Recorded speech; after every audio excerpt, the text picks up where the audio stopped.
Vamos iniciar, então, a nossa aula. A nossa última aula, e eu sei que é um dos temas que é mais aguardado pelo fisioterapeuta, pela situação atual que nós vivemos, né? Então, eu vou falar hoje a respeito dos cuidados sobre a ventilação mecânica invasiva. E será que é o fim de vez do SMV, né? Então, para quem não me conhece, para quem está aqui a primeira vez no nosso canal, eu sou a professora Camila Máximo, sou a especialista do canal na área de pediatria e neonatologia, e essa semana, a convite da equipe da Fisiointensiva, nós elaboramos a primeira jornada de PED-NEO com o tema central, a situação da Covid-19. E como eu comentei, eu sou da área de pediatria e neonatologia, a gente optou por falar, então, a respeito da Covid na população infantil, tá? Então, só para vocês relembrarem, para quem esteve aqui com a gente durante os 3 dias, tá? Desculpem, eu tô um pouco hoje com a rinite atacada, então minha voz tá um pouco anasalada, eu tô um pouco encatarrada, né? Como eu brinco com as minhas crianças, nada que um DRRI não resolva, né? Então, como a gente montou essa jornada, então nós tivemos 3 encontros. O encontro da terça-feira à noite, eu falei um pouco do perfil geral da Covid-19 na população infantil. Ontem a gente falou um pouco sobre questões de oxigenoterapia e ventilação não invasiva. E hoje eu vou falar um pouco sobre os cuidados da ventilação mecânica invasiva. Ok? E aí, no final de tudo, como sempre, temos presentes, né? Temos convites, propostas bacanas para você que está aqui com a gente e que nos acompanha, tá? Então, vamos lá. Então, a gente vai falar, então, um pouco sobre as questões da ventilação mecânica. Bom, para a aula de hoje, então, o que eu preparei para vocês?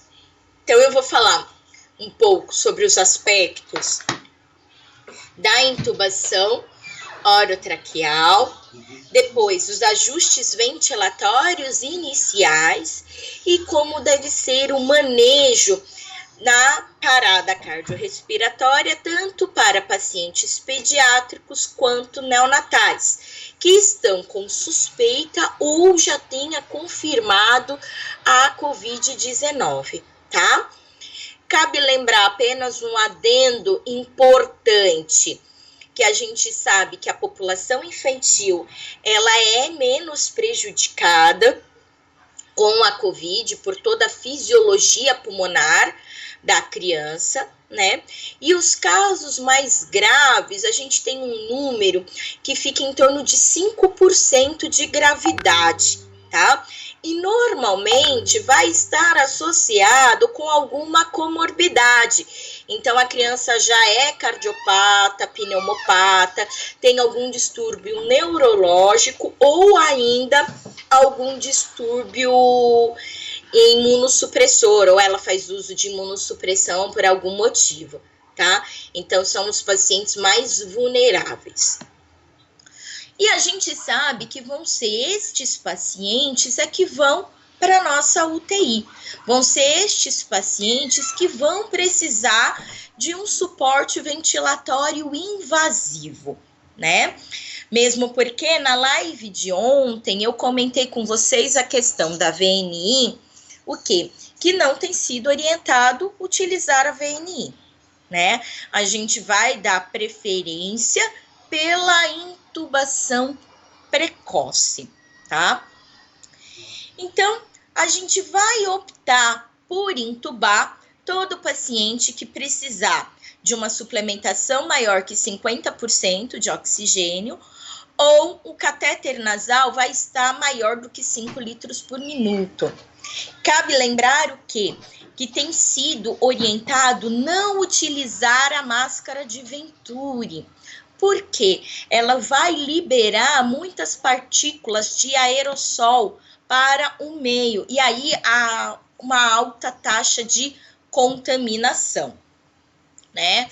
O pessoal ainda do Einstein colocou aqui pacientes que podem estar em ventilação mecânica não invasiva, mas a gente sabe que o paciente que já tem critérios para intubação, ele não vai fazer uso da VNI, né? E foi muito a questão que eu falei ontem para vocês. Então, aquele paciente que tem uma saturação menor que 94% e já apresenta sinais de desconforto respiratório, esse paciente já tem indicação de tubo.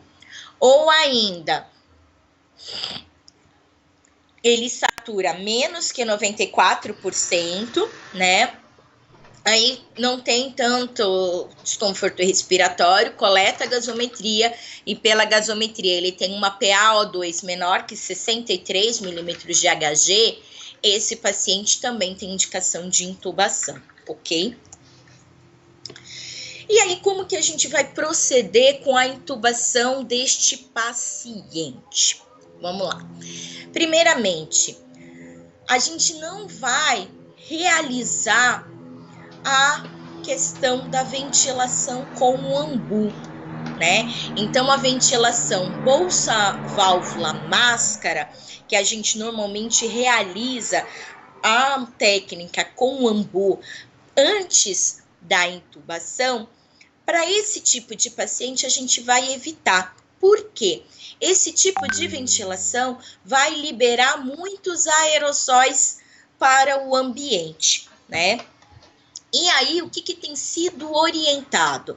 Fazer a pré-oxigenação do paciente com o que a gente chama de máscara com reservatório, né? Aquela máscara não reinalante, né? Até ontem à noite eu estava dando aula para um outro curso e eu comentei muito da questão da máscara não reinalante. Se você não lembra, é aquela máscarazinha que tem a bagzinha, tem a bolsinha, né? E com esse tipo de interface de oxigenação, a gente pode oferecer para o nosso paciente uma fração inspirada em torno de 100%. Uma máscara reservatório, normalmente a gente utiliza um fluxo em torno de 10 até 15 litros por minuto de oxigênio, tá? Porém, como a gente quer minimizar ao máximo a liberação de aerossóis para o ambiente, a gente vai procurar o quê? Utilizar o menor fluxo de ar possível. O que isso quer dizer, Camila? A gente vai fazer o seguinte, coloquei lá 10 litros de oxigênio. O meu paciente já está saturando acima de 94%? Deixa. Eu não preciso colocar 15 litros, entendem? Então, a menor concentração de oxigênio, o menor fluxo para manter uma saturação acima de 94, tá?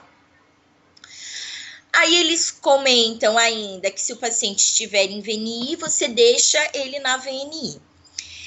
Aí algumas situações interessantes, né?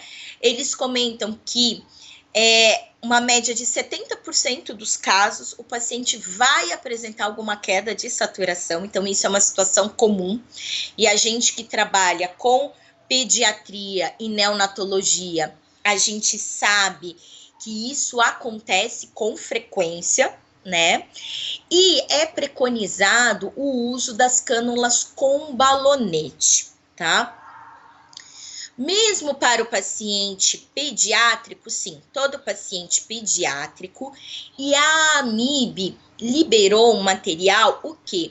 Que eles já sugerem o uso de cânula 3 com balonete, inclusive para a população neonatal. E aí vai cair naquela questão que eu comentei na última terça-feira, né? Que a gente sabe que dentro do ambiente neonatal, intubar com uma cânula com balonete, já é uma situação bem atípica e que muitas vezes pode até gerar um mal-estar, né? E aí a gente sabe que não é todo neonato que tem escape aéreo, né? Porque você pode falar, então uso o cuff para evitar o escape aéreo. Mas nem todo neonato tem escape aéreo. A gente tem que lembrar da própria anatomia da via aérea do neonato, né? E que esse bebê, ele vai estar dentro da incubadora, que vai servir como uma barreira para ele, ok? Aí a gente vai lembrar, né? Isso está sendo muito discutido, inclusive pelo pessoal do Instituto da Criança aqui da USP de São Paulo, né? E aí tem dado-se preferência em realizar a sequência rápida de intubação, não só para o paciente pediátrico e neonatal, como também tem sido orientado, inclusive, para a população adulta, o uso dessa sequência rápida de intubação, né?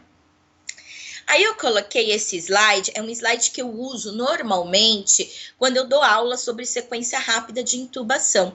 Então, para você que nunca ouviu falar dessa sequência rápida, ou ainda tem dúvida, aqui ele tá bem explicadinho e fica bem fácil da gente entender, tá? Então, na verdade, a sequência rápida de intubação, ela tem por objetivo o quê? Promover uma intubação rápida e eficaz para o nosso paciente. Porque a gente sabe que o paciente está em situação de risco, né? E quanto mais a gente demorar para realizar o procedimento, pior, tá? Então, aqui tem o passo a passo de como realizar essa sequência rápida.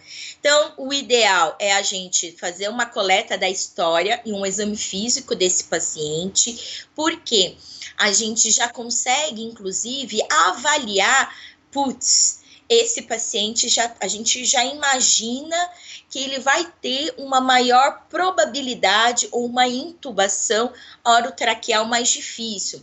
Por exemplo, se é um paciente que tem face sindrômica, ou alguma síndrome que já leva à alteração de toda a via aérea, como, por exemplo, uma síndrome de Pierre-Robin, que a gente sabe que a criança tem a mandíbula posteriorizada, né? Se é uma criança que já tem histórico de várias intubações, né? Então, tudo isso a gente já leva em conta. Enquanto está sendo realizada a coleta da história e a avaliação do exame físico, é feito o quê? Separação de equipamentos e preparado as medicações. E aí, depois, enquanto isso, a criança está sendo monitorada, tanto do ponto de vista cardíaco, quanto da oxigenação através da oximetria. E aí a gente vem para essa sequência aqui, né? Então, a criança, ela vai ser pré-oxigenada, e se a gente olhar pela sequência rápida, muitos materiais já falam a respeito dessa pré-oxigenação com a máscara reservatória, né? Aí é feito uma medicação para a criança dar uma acalmada, né? E muitas vezes é feito também uma analgesia, e aí muitas vezes é preconizada a medicação, como por exemplo, fentanil. Essa criança vai ser sedada, é realizada a pressão da cricoide, recebe o bloqueador neuromuscular e é entubado, tá? Tudo isso o mais rápido possível, no menor tempo possível. Algumas instituições, eu tive acesso aos protocolos, e têm sugerido o uso daquelas câmeras, das videolaringoscopias, né? Então, a hora que for laringoscopar o paciente por vídeo, a gente já consegue identificar o local da traqueia do paciente para que a gente consiga fazer uma intubação assertiva. E aí não corra o risco do médico intubar o esôfago do paciente. Ainda mais porque ele vai estar sob a ação de bloqueador neuromuscular, tá? Então, é um procedimento que é rotina em muitas unidades de terapia intensiva pediátrica, que eu já trabalhei, tive acesso, em neonatologia, algumas unidades, tá? E para o adulto, está sendo adotada como uma medida para quê? Para evitar longos tempos, né? Ou uma intubação muito prolongada. Um período de intubação muito prolongado.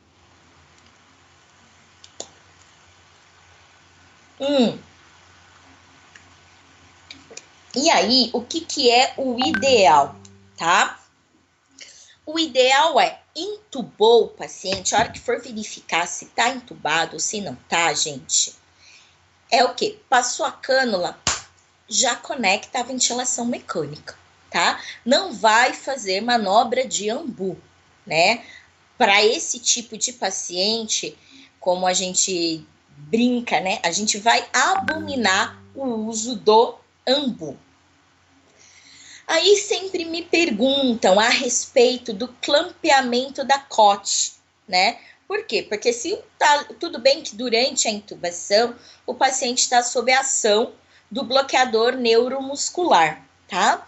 Mas se acontecer do médico ter intubado, não ter realizado o bloqueador, pode acontecer do paciente tossir.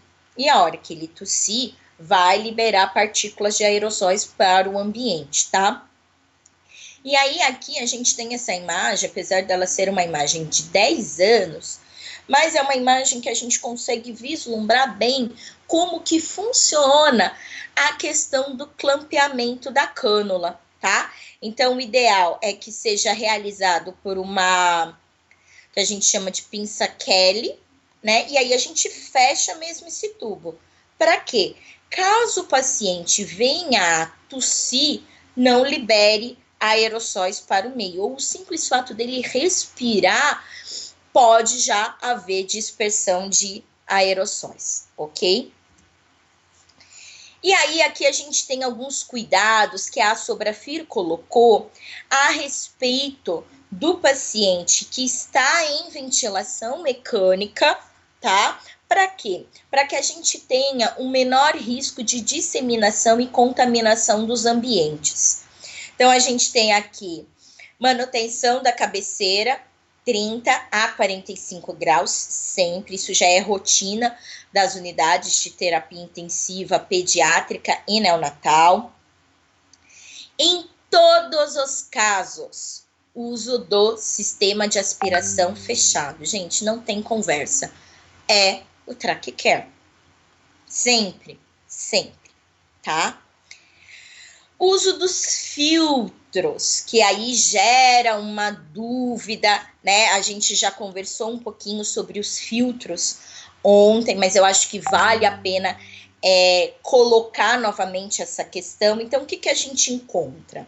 Que a troca dos filtros, trocadores de calor e umidade, quando observada a alteração da função, né, deve ser realizado quando tem alteração da função, sujidade, no intervalo de 5 a 7 dias. É claro que se tiver comprometimento de função ou ainda sujidade, eu vou trocar antes, tá? E aí aqui, esse filtro trocador de calor e umidade é o filtro HME ou HMF, tá? Que vocês também podem encontrar como filtro bacteriológico. Aliás, tanto o filtro proximal quanto o filtro barreira, que é esse daqui que vai estar distal do ramo expiratório, os dois filtros são bacteriológicos, né? Eles vão ter essa função de filtrar partículas de bactérias, né, vírus e fungos. Então, na live de ontem, até teve uma aluna, a Viviane, que é colega minha, por sinal, ela perguntou, né? E aí eu fui pesquisar com mais calma, e a questão é, todo filtro, ele é bacteriológico. Todo, independente se é o HME, o HMF ou o EPA. E o filtro EPA é o filtro barreira que a gente coloca na saída exalatória, tá? Aí, o que pode acontecer de geração de dúvida? Camila, o filtro HME tem para tamanho neonatal? Tem já, a gente já encontra filtros que permitem uma ventilação com 5, 6 ml de volume corrente, tá? Que seria para o neonato. Então, já existem. Eu não vou lembrar, gente, marcas específicas, tá? Então, aí a gente teria que procurar no mercado, mas eu sei que já existem, tá? Para a população pediátrica também, né? Eu também nem vou falar aqui, porque senão entra em conflito de interesses em relação a marcas, mas já existem no mercado. Se o meu paciente não ficar bem com o uso do filtro HME, que a gente sabe, por exemplo, um paciente que já tem um componente obstrutivo pulmonar prévio, então ele é um paciente com displasia, um paciente com bronquiolite obliterante, é um asmático, a gente sabe que essa questão do filtro HME, o filtro proximal, pode levar a um quadro de aumento de resistência de via aérea, ok? E aí isso vai influenciar diretamente na ventilação e no controle do CO2 exalado, que a gente faz a monitoração através da capnografia. E aí o que a gente faz então para esse caso? Posso utilizar a panela, o copo umidificador? Sim. E aí eu troco então o sistema de filtro, trocador de calor e umidade, pela panela, ok? Porém, o filtro EPA, ele deve continuar lá na saída exalatória. Ele não vai influenciar na mecânica respiratória da sua criança, tá? Eu já gosto de colocar antes, por quê? Porque já muitas pessoas não colocaram. Ah, mas e aí? Mantém a panela? Não coloca? O que a gente faz, né? E uma coisa é, gente, se tem a panela, o copo umidificador, não põe o filtro. Ou põe o filtro, o trocador de calor e umidade, ou põe a panela. Os dois juntos não rola, tá? O único que sempre tem que estar é o filtro EPA, que é o filtro barreira lá na válvula exalatória, tá? Bom, intubamos o nosso paciente, né? Então, o que acontece? O que é importante? Enquanto tá tendo ali, a enfermeira tá preparando as medicações, o médico tá testando o laringo, vendo o tamanho da cânula, você, fisioterapeuta, já monte todo o circuito da ventilação, veja se não tem nenhum escape, já deixa conectado os filtros e o sistema de aspiração fechado, já deixa tudo pronto. Por quê? O médico terminou de intubar, já conecta ali o ventilador. E aí não vai ter mais desconexão, né? Se precisar, tá com filtro, ficou sujo, acumulou água no circuito. Porque se a gente tiver com um sistema de aquecimento ativo, vai acumular água. O que a gente faz? Clampeia o tubo e tira a água. Tá? É a melhor maneira da gente agir com esse tipo de paciente. Agora eu vou falar um pouquinho sobre as modalidades e os modos ventilatórios. E aí vai ficar claro da gente entender o porquê que é o fim do SMV. Por quê? Esse tipo de paciente não vai ser ventilado em SMV, né? Como eu comentei em lives anteriores, antes ao período COVID, já tinha-se muito bem preconizado o quê? Que o SMV retarda desmame ventilatório, né? Prolonga período de ventilação, tanto para o paciente pediátrico quanto para o paciente neonatal. Existem várias publicações falando isso, inclusive nós temos uma revisão da Cochrane do ano de 2016, que fala muito sobre isso para o paciente neonatal, inclusive, tá?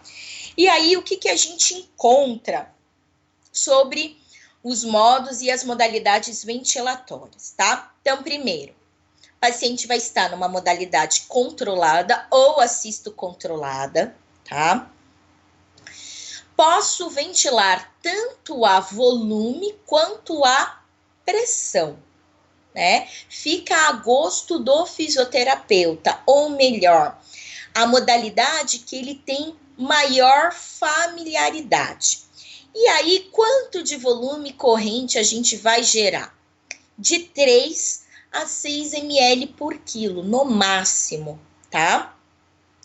Nossa, Camila, mas de 3 a 6, por quê? Porque esse pulmão, ele vai apresentar características de uma síndrome do desconforto respiratório.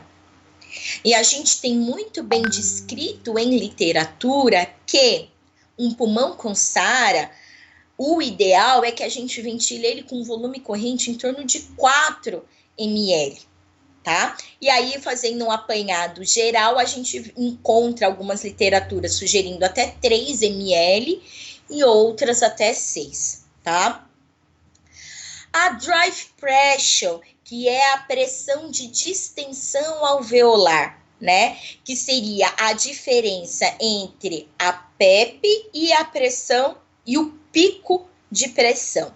O que a gente encontra? Que essa drive pressure deve ser menor do que 15 centímetros de água e a pressão de platô deve ser menor do que 28 centímetros de água, tá?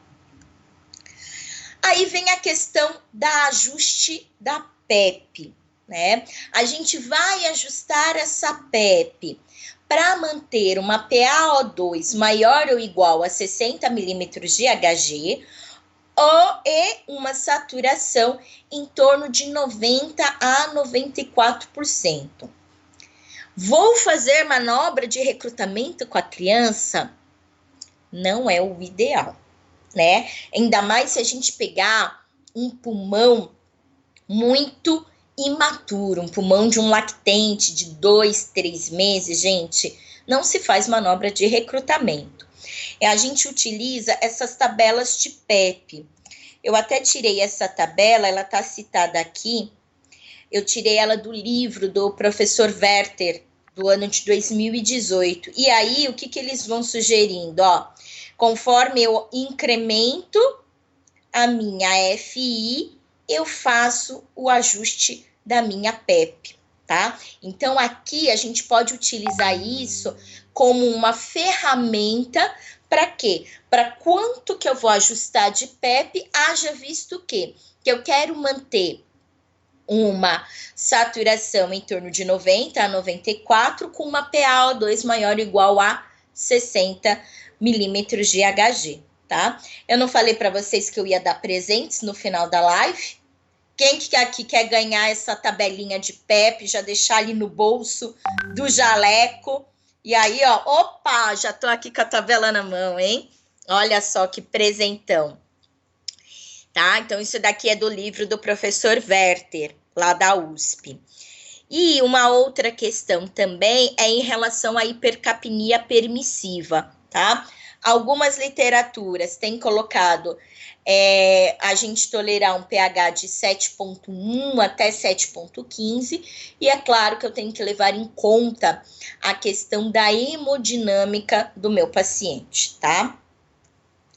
A gente tem essa outra forma aqui da gente ajustar a PEP e a FI do meu paciente, né? E aí a gente pode ou caminhar para a esquerda ou para a direita. Então, vejam, conforme eu vou aumentando a minha PEP, eu aumento a minha FiO2 e vou fazendo todo o monitoramento ali à beira-leito, tá?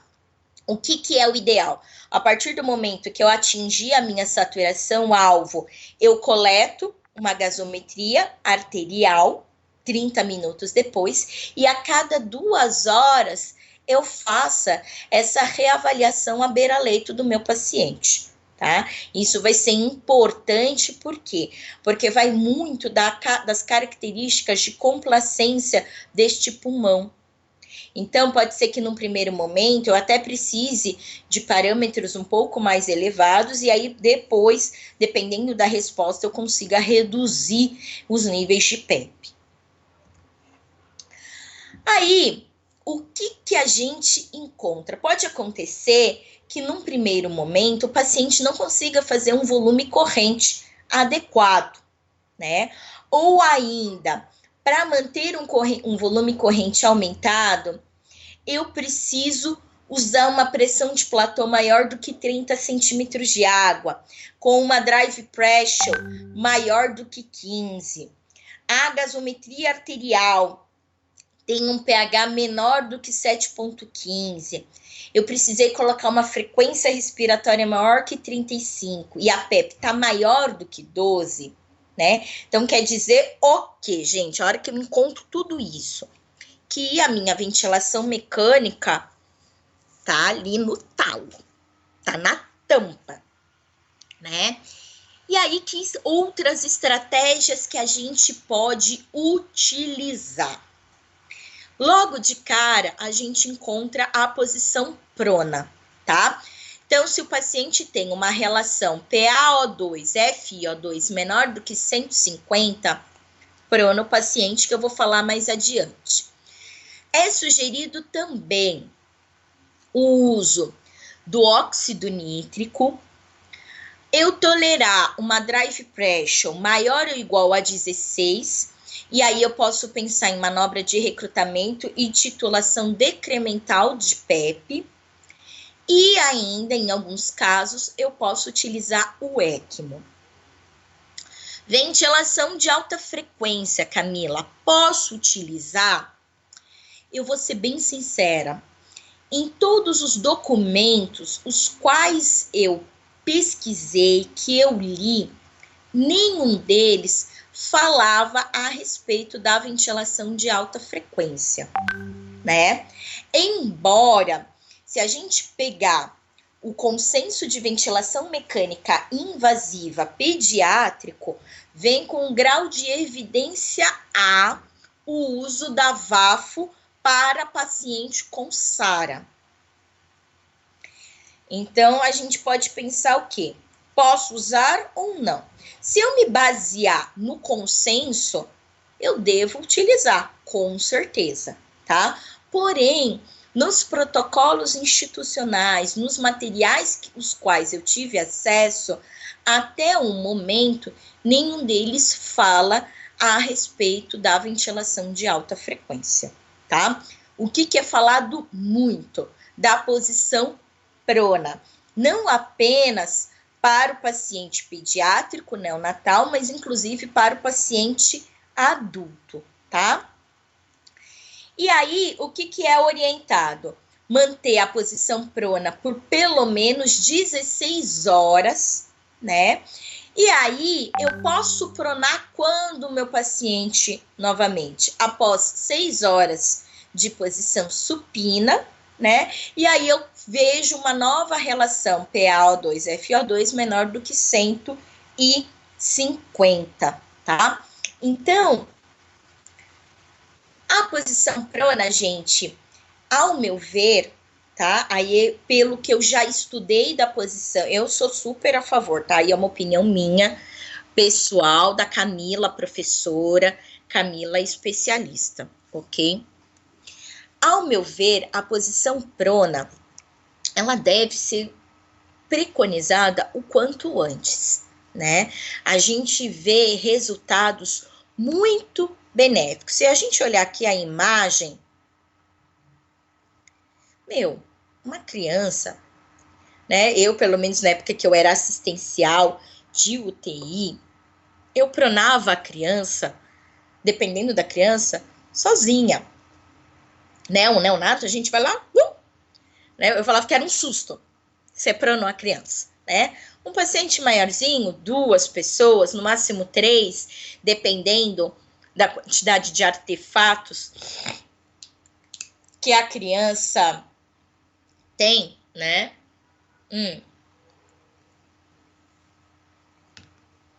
Mas, de qualquer forma, é muito fácil pronar uma criança, né? E o que os estudos têm, pelo menos os estudos adultos que eu vi, né? E teve um infantil que eu li. Esse pulmão de Sara responde muito bem à posição prona. Então, galera, bora pronar essas crianças aí. Bora pronar, né? Eu acho que é uma ferramenta simples, barata e que vai trazer resultados muito bons para os nossos pacientes, tá? Com um detalhe, se a gente pegar lá o consenso de ventilação mecânica de pé de Nel na Sara, a posição prona também vem com um grau de evidência A. Então, não acredito que ela seja uma terapia de resgate, como alguns têm colocado aí, do tipo, é a última tentativa, eu vou pronar, né? Às vezes, para o adulto, a gente tem essa dificuldade, né? Porque pensa um adulto, por exemplo, eu que peso 60 quilos, me pronar não vai ser uma coisa tão fácil. Agora, a gente pronar uma criança de 5 quilos, não piscar de olhos, tá? Então, não percam esse time. Viu que a gasometria do paciente tá ruim, fez ali a relação, tá menor que 150, gente, prona, tá? Aí, vamos pensar que esse paciente ficou muito grave e parou. Apresentou uma parada cardiorrespiratória. E aí? O que a gente vai fazer, né? Vai ser o manejo clássico do paciente, né, para reversão da parada, ou vai existir alguma situação, alguma particularidade? Então, vamos ver. Primeiramente, se o paciente parar, ele deve ser mantido em ventilação mecânica invasiva. Não deve ser desconectado do ventilador e aí fazer manobra com o ambu. Porque se a gente pega um paciente de rotina, o paciente parou, o que a gente faz? Tira ele da ventilação e começa a ambuzar, ok? Aqui não. Por quê? A gente já não viu que quando eu ambuzo, eu libero aerossóis para o meio externo?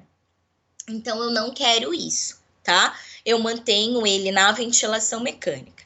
E se, porventura, o paciente não tinha uma via aérea artificial e parou, eu devo realizar a intubação o quanto antes, tá?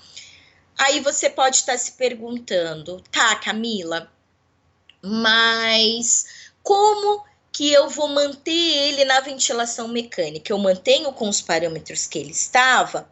Vamos lá. Aí, o que a gente encontra, tá? Primeiro, eu devo colocar ele para ventilar a volume. Sim, a volume, tá? Se ele estava ventilando a pressão, eu altero para o modo ventilatório a volume. Por quê? O volume corrente que ele vai manter ali vai ser de 6 ml por quilo. O ajuste do fluxo, tá? A gente vai colocar um fluxo o menor possível para atingir um tempo inspiratório adequado para a idade. O que isso quer dizer? Um paciente neonatal, eu vou colocar um fluxo de 6, 8 ml por quilo, né? Porque a gente sabe que o tempo inspiratório de um paciente neonatal vai ficar em torno de 0,4, 0,45, tá? Então, é um fluxo baixo. uma criança, no volta dos seus 5, 6 meses de vida, a gente vai colocar o quê? Um fluxo para gerar um tempo INS de 0,6, 0,65 e assim sucessivamente, tá? A PEP, eu vou colocar, essa PEP ela vai ter que ficar zerada. Aí vem o primeiro, por que a PEP vai ficar zerada, gente? Primeiro, que a gente sabe, se a gente pegar ali as diretrizes da American Heart Association, o que é preconizado? É preconizado que o paciente muito mais a compressão do que a ventilação, correto? Correto. Se eu mantiver a PEP muito alta, como é que eu estava utilizando antes, eu vou dificultar o quê? O retorno venoso, não consigo gerar um fluxo de sangue adequado para as minhas coronárias e mais, essa pressão elevada vai brigar com a própria compressão externa que está sendo gerada pelo socorrista, tá? Então, aqui, específico nessa situação, eu vou zerar a PEP. A partir do momento que o meu paciente se restabeleceu, voltou, aí eu aumento a PEP novamente, ok? Agora, nessa situação de emergência, PEP de 0. A frequência respiratória vai ser a menor possível, né? Então, a gente ajusta em torno de 10 a 20 incursões por minuto, ou ainda até 25 para os neonatos. A FI a gente deixa de 100%. A sensibilidade, faltou um L aqui, a gente deixa a menor possível, né, para ficar mais difícil, e isso quer dizer o quê? Que a hora durante a compressão não seja deflagrados novos ciclos, né, e o alarme de pressão a gente deixa em torno de 60 centímetros de água. Vai reanimar 20, 30 minutos até entrar no consenso da equipe, se vai parar, vai continuar, ou ainda a resposta do paciente frente ao processo de reanimação, tá? Então, aqui, a gente discutiu na aula de hoje as questões a respeito dos cuidados da intubação orotraqueal, então a gente falou um pouco sobre sequência rápida, clampeamento de cânula, a disposição dos filtros. Posteriormente, falamos sobre os parâmetros ventilatórios iniciais, então o porquê que a gente não utiliza o SMV, e depois a gente comentou um pouquinho sobre a condução em situação de parada cardiorrespiratória, tá? É claro que todas essas informações, gente, são informações relevantes para a situação atual, para hoje, dia 9 de abril do ano de 2020, né? Como eu repeti em todas as lives anteriores. Pode ser que daqui a um mês, tudo isso que eu disse aqui para vocês não seja mais uma verdade. Daqui a 6 meses, a informação ela vai ser modificada e vai ser atualizada. Ou então, podem surgir novos trabalhos que afirmem que tudo isso que eu falei para vocês continua sendo uma verdade, tá bom? Então, vejam, pesem, ponderem bem essas informações que foram passadas agora para vocês, tá? Eu tô vendo aqui que tem várias perguntas, a galerinha tá aqui participando, não desistiu de mim, né? Então, eu vou dar 2 presentes para quem ficar até o final da live comigo, tá? Vamos lá. quais são esses presentes? Eu vou passar todos os slides da minha aula, eu vou dar de presente para vocês, e mais um artigo, tá? Falando sobre o perfil da criança, né? O perfil tanto do paciente pediátrico quanto neonatal, né? A gente vai falar, esse artigo é um artigo que foi feito do levantamento das crianças lá na China, né? Haja visto que a pandemia lá já foi controlada. Então, eu vou dar esse artigo para vocês, juntamente com os slides. Mas, primeiramente, vai ter que ficar até o final da live e seguir o passo a passo para poder ganhar o presente. Vamos lá? E aí eu já volto respondendo todas as perguntas que eu tô vendo aqui. Tem um monte de pergunta e eu acho ótimo, tá?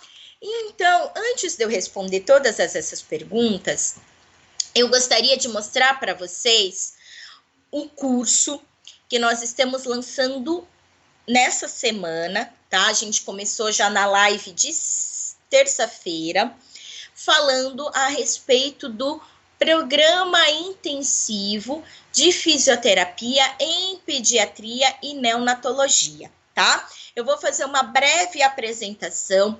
Muitas pessoas já conhecem esse curso, mas eu acho que vale a pena a gente falar um pouquinho dele antes de responder as perguntas, tá?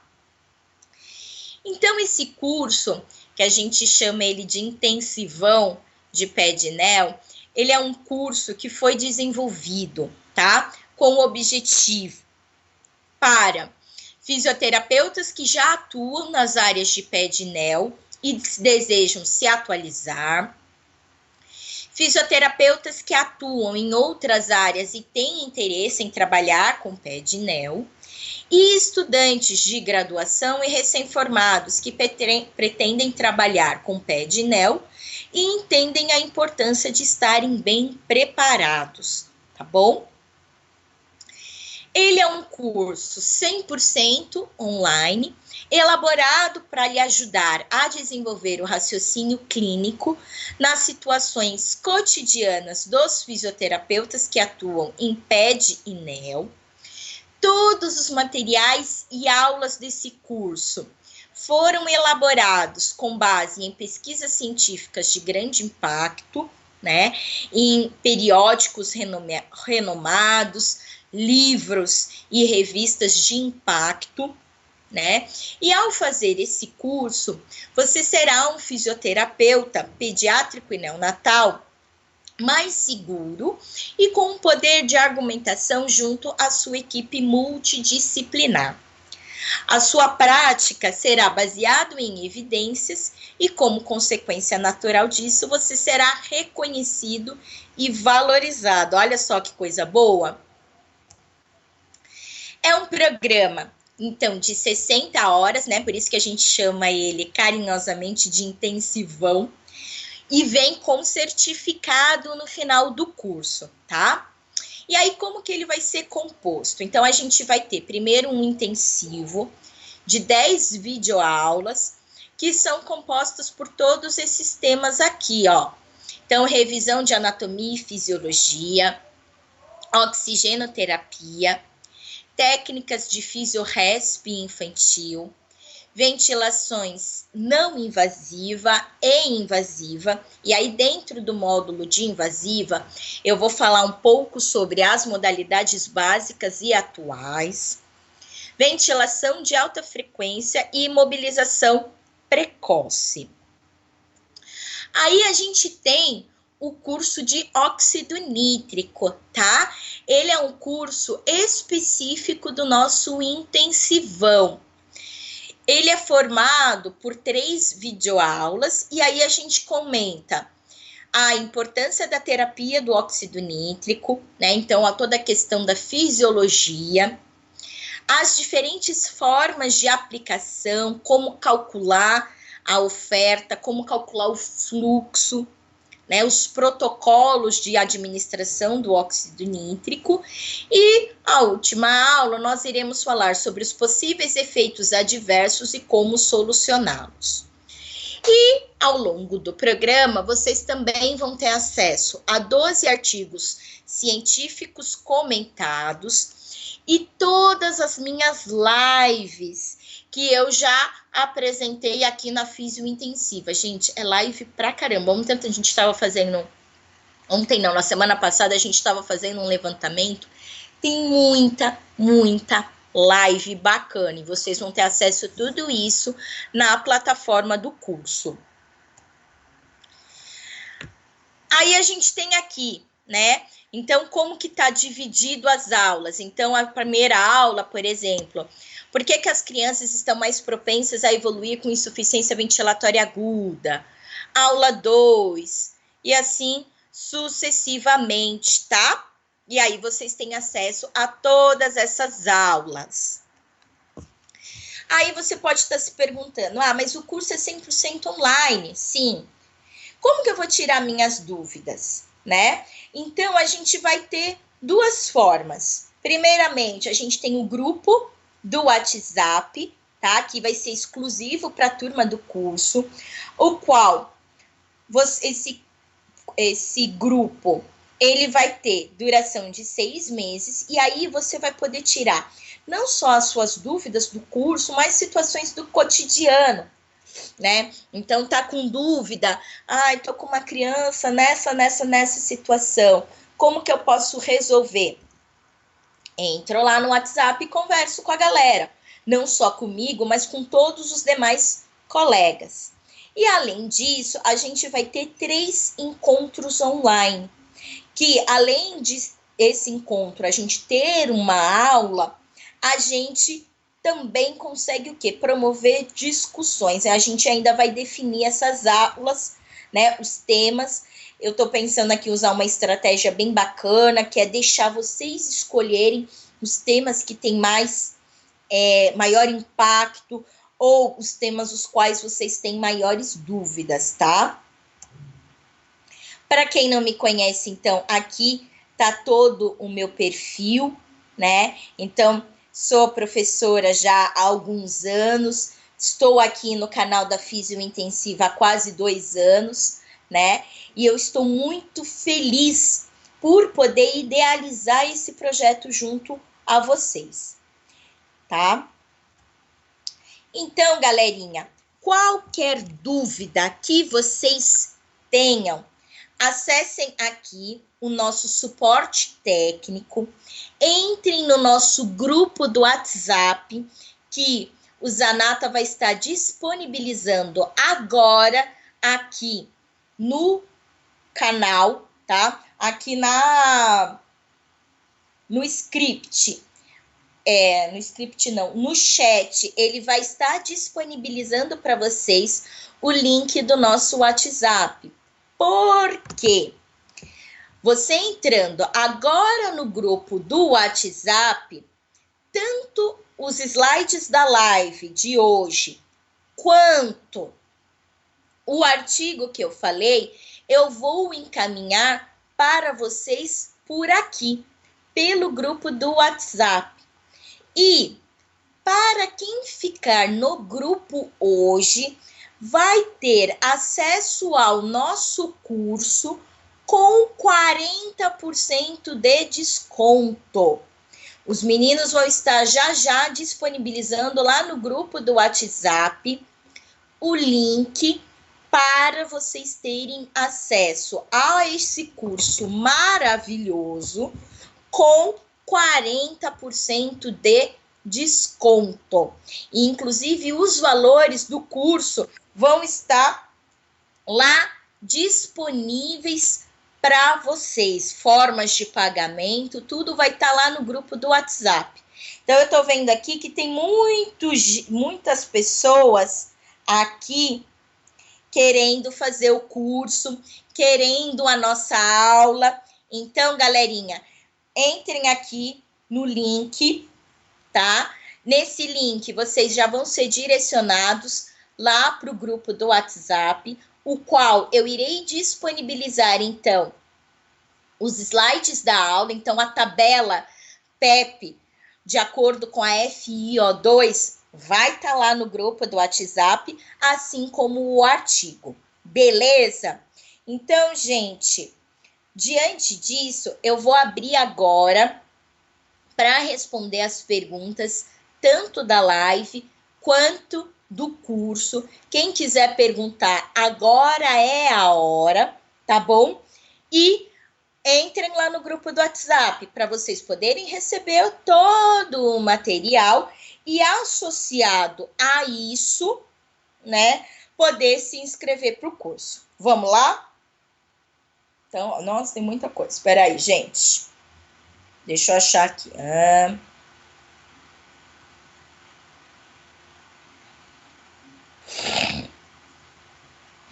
Vamos lá. O Tiago Silva está perguntando: se o paciente tossir com a cânula clampeada, não há o risco de barotrauma? Olha, risco de barotrauma existe. Tanto que o que tem sido orientado para realizar o clampeamento da cânula, o ideal é o quê? Que o paciente esteja em situação de curário, né? Ele esteja curarizado, fazendo uso de bloqueador neuromuscular. Por quê? Se ele estiver fazendo uso do bloqueador neuromuscular, o que vai acontecer? Ele não vai tossir. E aí eu consigo fazer o clampeamento tranquilo do tubo, tá? Barcelona BR. Se usar a panela, não vai umidificar muito, sendo que temos que evitar as terapias que utilizem água e os aerosóis. Bom, então foi que eu comentei com vocês, né? O ideal, gente, é usar o sistema de filtros. Sempre, sempre. Porém, como eu disse, pode existir aquele paciente que não ventile de forma adequada com o filtro, né? Ele naturalmente ele já tem uma resistência de via aérea muito elevada. E aí eu até comentei, né, com a Gisele, essa minha amiga, que com o filtro o paciente tinha uma capnografia de 90. Sem o filtro a capnografia caía para 50, né? É uma diferença muito grande. Aí o que a gente faz? Vai para o sistema de copo umidificador? Vai. Vai ter água? Vai. Então, alguns cuidados que eu tenho que ter. Primeiro, coloque água, a mínima quantidade possível, com uma temperatura não muito elevada, né? O ideal seria a gente ter o quê? O termômetro para eu conseguir verificar a temperatura ali da panela, né? Então, a temperatura mínima seria em torno de 32 graus, tá? O paciente, ele vai estar todo num sistema fechado. É diferente, por exemplo, se ele está num sistema de oxigenoterapia, que o sistema é aberto. Na ventilação mecânica invasiva, a gente espera o quê? Que o paciente esteja totalmente vedado, não tenha... Aí, o que acontece? Você não vai ter dispersão de partículas. Acumulou água no circuito, por isso que a gente tem aqueles copinhos. O copinho coletor, ele tem que estar sempre para baixo, para quê? Para fazer a coleta adequada da água, né? E mais, a hora que for tirar a água do circuito, gente, clampeie a cânula. Então, converse com o médico, converse com a enfermeira, para quê? Vou precisar tirar água do circuito. Porque, se for o caso, ele vai entrar com um bloqueador para você poder clampear a cânula e tirar a água, ok? Aí a Gisele Cristiane. Como seria a pré-oxigenação no neonato? Porque não tem a máscara reservatória para essa população. Você pode manter, então, a pré-oxigenação com o catéter nasal comum, o catéter nasal de baixo fluxo. Então, coloca ali 3 litros, por exemplo, de oxigênio e faça a pré-oxigenação da sua criança, né? Ou mesmo a máscara sendo um pouquinho maior, ali a gente pode adaptar, tá? Mas você pode fazer essa pré-oxigenação com o catéter nasal mesmo. Aí tá aqui. E nas crianças maiores? Niege Alcântara. O que é ir nas crianças maiores? O que você quer saber para crianças maiores? Se você puder digitar a pergunta por inteiro, acho que fica mais fácil, inclusive, para eu compreender e poder responder essa dúvida para você, tá bom? Qual o nome do livro? É o Ventilação Pulmonar Mecânica em Pediatria e Neonatologia, tá? Do professor Werther Brunon de Carvalho. Entre no grupo do WhatsApp, eu mando o livro, o nome certinho do livro para vocês, tá bom? É um livro que eu gosto bastante, boa parte das aulas que eu monto, eu me baseio nele, é um livro atual, tá? Então, entrem no grupo do WhatsApp, eu passo o nome completo para vocês, né? Mas aqui, gente, tá muito mais fácil, tá tudo resumido, compactado, muito mais fácil a leitura.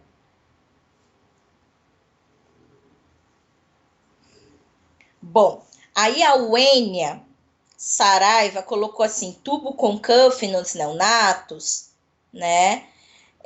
Custo-benefício, problemas em relação à extubação, insuflação do cuff, será que vale mesmo a pena? Então, Enia, é aquela questão, né?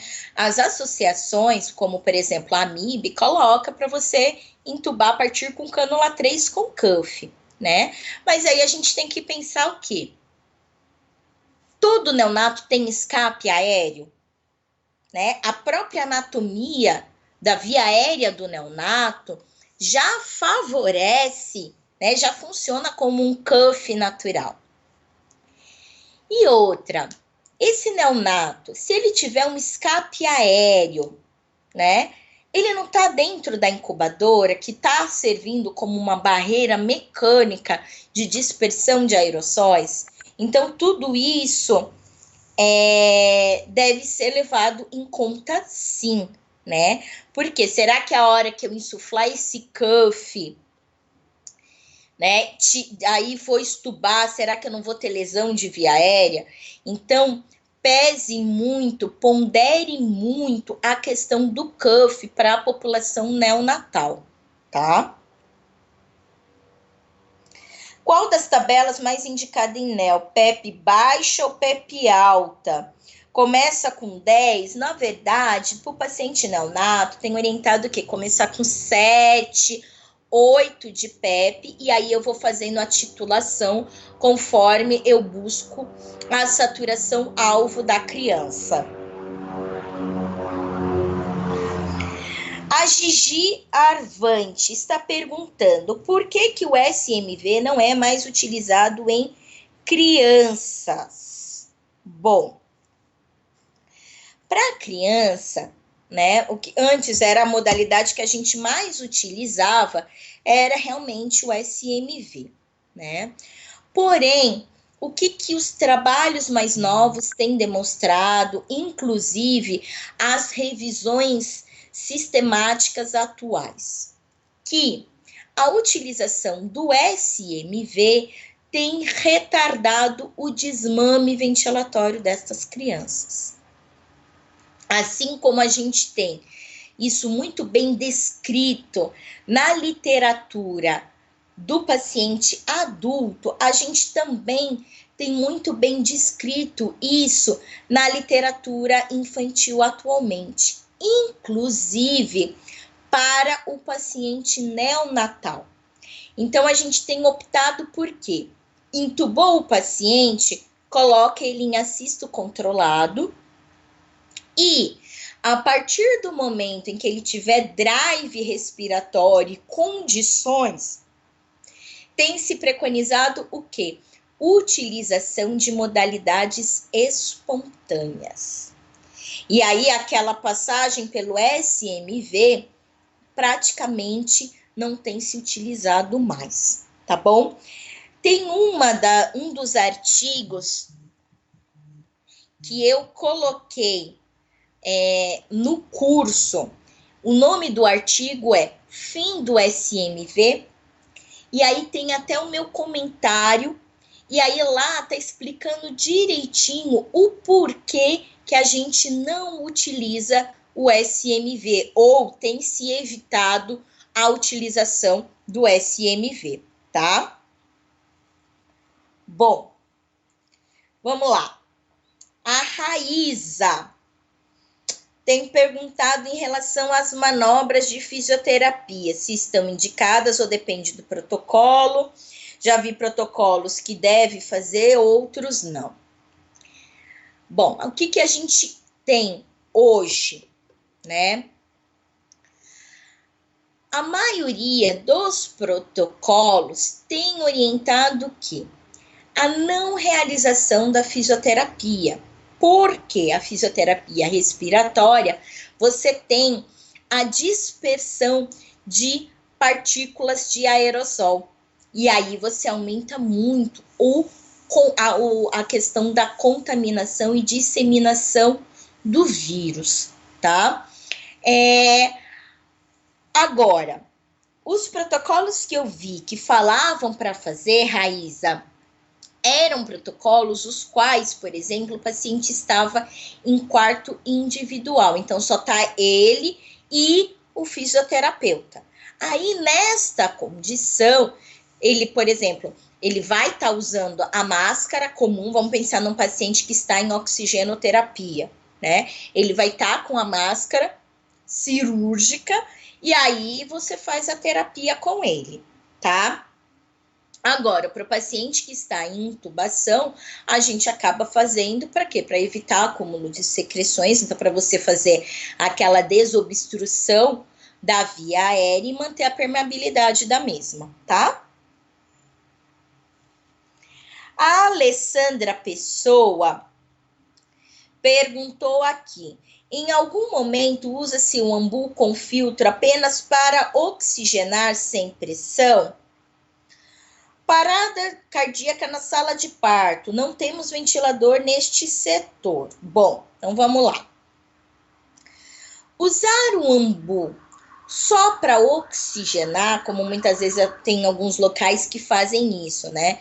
Deixa o ambu próximo do rosto do paciente, só para promover a oxigenação. Bom, ao meu ver, não tem muito fundamento, né? Se você tem outros dispositivos, como, por exemplo, a máscara não reinalante, a máscara reservatório, ela faz muito mais sentido você utilizar esse tipo de interface do que deixar o ambu próximo, né? Tô na sala de parto, o paciente parou. Como a gente comentou, o neonato, a partir do momento que ele nasce, não quer dizer que ele seja COVID, né? Porque a gente viu em outras lives que a transmissão vertical, ela tá abolida. Então, não tem como a mãe com COVID passar para o bebê via placenta, via cordão umbilical. Só se na hora que tirou a criança, naqueles minutinhos, tinha alguma partícula de aerossol ali, aí colocaram o bebê inalou a partícula contaminada.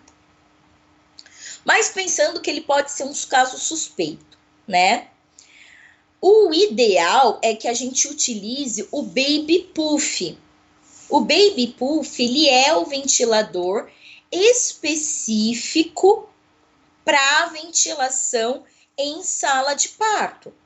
E aí, o Baby Puff, eu faço o quê? Coloco lá na saída exalatória o filtro EPA. Agora, não tenho Baby Puff na minha sala de parto. Não tenho nada para ventilar e a criança tá parada. O que eu faço? Ventilo com o ambu. Como? ponho espaço morto, que vem no filtro, filtro EPA, ambu.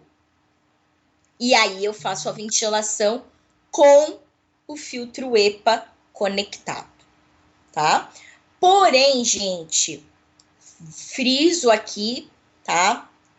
A ventilação com ambu, assim como a ventilação não invasiva, ela deve ser realizada apenas em último caso, tá? Não, o ideal não é realizar esse tipo de ventilação. Só se em último caso, se eu não tenho ventilador na sala de parto, não tenho baby puff, aí eu utilizo o ambu, mas nestas condições, ok? Aí a Ana Paula Dornelles. Quando a criança tem PCR durante a tentativa de IOT, se a intubação ainda não foi realizada, quando proceder com a questão de ambusar? É a mesma coisa, tá? Vai usar o ambu, mas com o filtro EPA conectado. E aí, eu até vi isso no material do pessoal do Instituto da Criança. O ideal é que a ventilação seja realizada por 2 pessoas, porque daí uma vai vedar bem a máscara para não deixar ter escape e a outra ambusa com o mínimo de pressão. Também não é para apertar o ambu com tudo, né? Então eu dei um pouco de pressão. Eu vejo que já tem expansibilidade do tórax, já é o suficiente, porque quanto mais pressão eu der, maior vai ser o fluxo de ar. E aí, maior o risco de dispersão de partículas, tá? Aí tem uma outra Ana Paula que está perguntando o seguinte: paciente grave não responde à prona e ao NO. Posso tentar a VAFO? Apesar de não ter nada a respeito falando sobre o assunto. Sim, né? Se o paciente não respondeu à prona, não respondeu ao óxido nítrico, e eu tenho a possibilidade de usar a VAFO, eu posso partir para esse recurso, tá? Porém, Ana, já adianto para você o seguinte, que os pacientes que eu tive, na verdade, os pacientes que eu tive não, as literaturas que eu tive acesso, os pacientes responderam muito bem à posição prona, tá? Eu acredito que por conta disso, não tenha sido ainda relatado casos utilizando a VAFO. Aí a Márcia Costa está perguntando aqui: caso o serviço não tenha disponibilidade de gasometria, posso considerar a relação SPO, você escreveu aqui trocado, tá, Márcia? É SPO2 barra FiO2 para o público pediátrico? Sim, pode utilizar tranquilamente, tá? Eu acho pouco provável não ter gasometria no local, né? Eu ainda não vi essa situação, porém, se acontecer, você pode usar a relação SPO2 barra FiO2. Aí a Gisele tá perguntando aqui: o óxido nítrico, ele se aplica como terapia de resgate? Bom, na verdade, ele entra como uma alternativa, né? Eu não encararia necessariamente como uma terapia de resgate, né? Eu procuraria utilizar o óxido nítrico logo se o paciente não responder, por exemplo, à alteração dos parâmetros ventilatórios, então a elevação dos mesmos, e ainda não responder à posição prona, tá? E aí a gente já entraria com o óxido nítrico, com uma concentração inicial de 15 a 20 ppm, que é o que a gente encontra em literatura, e iniciaria para ver se o paciente tem uma melhora da saturação. Por quê? A partir do momento em que eu coloco esse óxido nítrico, eu vou promover uma vasodilatação pulmonar e aí eu consigo, na tentativa, o quê? De melhorar essa troca gasosa, ok? Aí tem um monte de elogios, o link tá aqui. Aí a Viviane perguntou se o filtro que vai no ambu é somente o EPA. É somente o EPA, o filtro barreira. O filtro de umidificação não vai no ambu, tá? O objetivo do filtro EPA é evitar a dispersão das partículas para o meio externo, tá?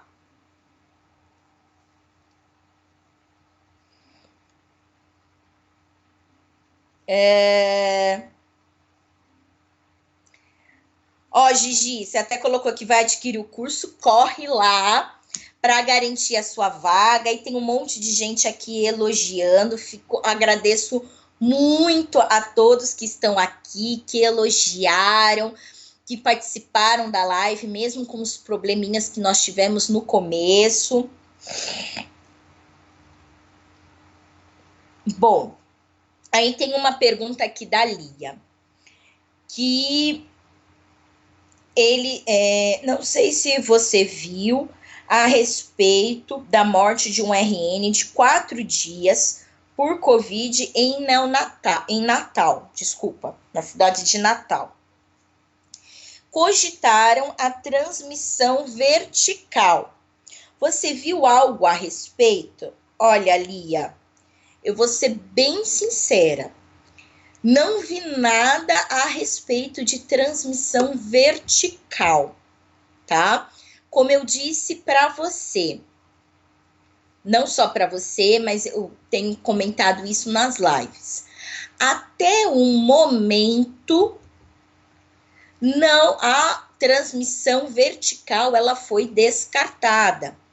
Tanto que o Ministério da Saúde tem orientado as mães a manter o aleitamento. Em que condições? Higiene da mama, higiene das mãos, a mãe usando máscara, e aí dá de mamar para o neném.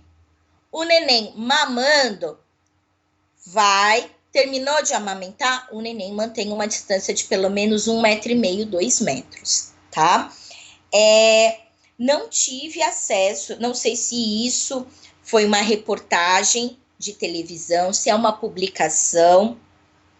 Se você puder, Lia, me encaminhar esse material para eu poder dar uma lida com mais calma, eu vou ficar muito, muito, muito feliz, tá?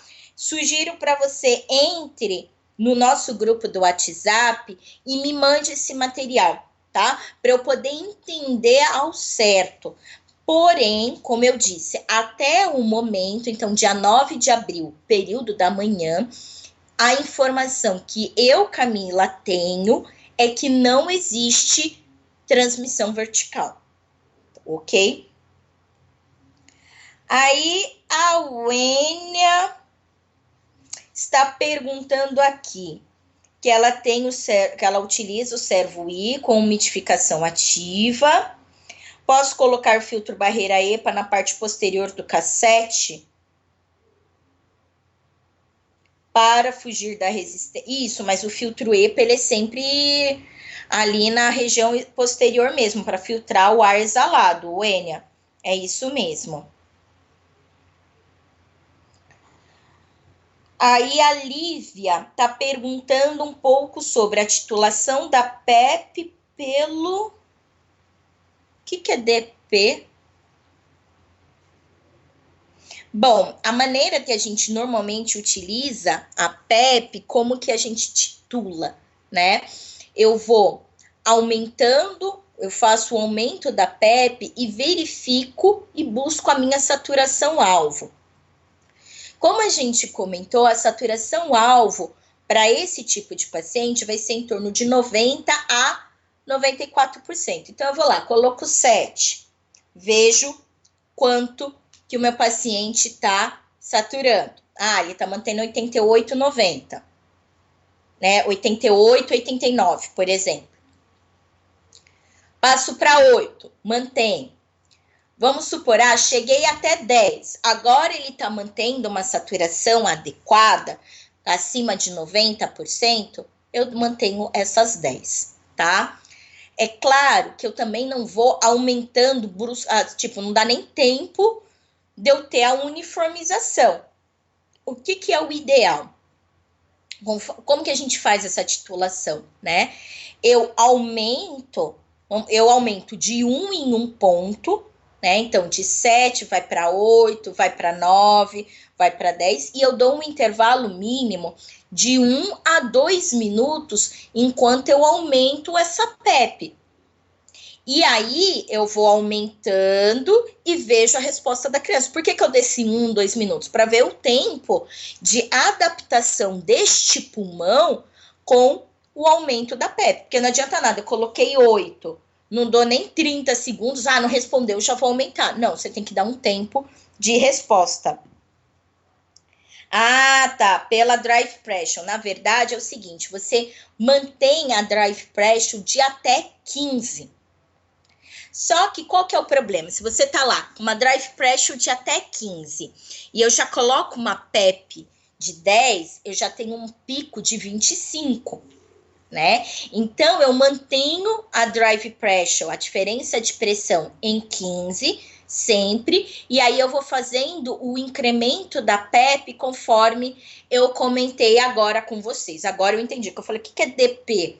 Né? Pode ser um monte de coisa, mas eu acredito que agora ficou melhor, tá certo? Ótimo. Bom, alguém tem mais alguma dúvida, mais algum questionamento a respeito da live de hoje? Tá? Aí aqui, galerinha, eu tô colocando para vocês.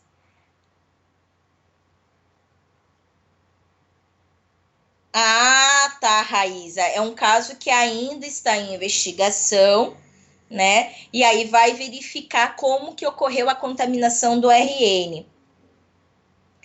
E aí, por mais que o teste tenha dado positivo, ainda não se sabe se o contágio foi pós-parto. E aí é onde eles vão fazer a investigação. Então entendi. Então, na verdade, é uma situação que ainda está em investigação, né? Como eu disse, até o momento, não tem sido relatado as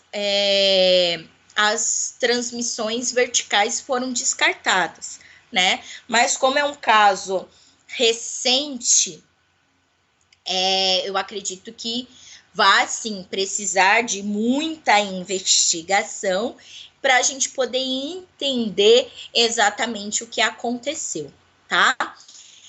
Bom, alguém quer fazer mais alguma pergunta? Mais alguma colocação? Aqui, galerinha, estão os acessos tanto das redes sociais da Liga da Fisiointensiva, quanto meu professora, tá? Então, acessem a gente, tanto no Instagram, quanto do Facebook, deem um joinha pra gente aqui do YouTube, tá bom? Agradeço demais a presença de todos. Quem quer os materiais da aula de hoje, os artigos, entrem no nosso no nosso WhatsApp, que tá aqui no chat. Entrem no nosso WhatsApp, aproveitem para ter esse material e fazer a aquisição do curso, porque, gente, é só hoje que vai ter o desconto de 40%. Então, corre lá, garanta a sua vaga, vem fazer parte do maior time de fisioterapeutas intensivistas que estão preparados para a atuação ali à beira-leito.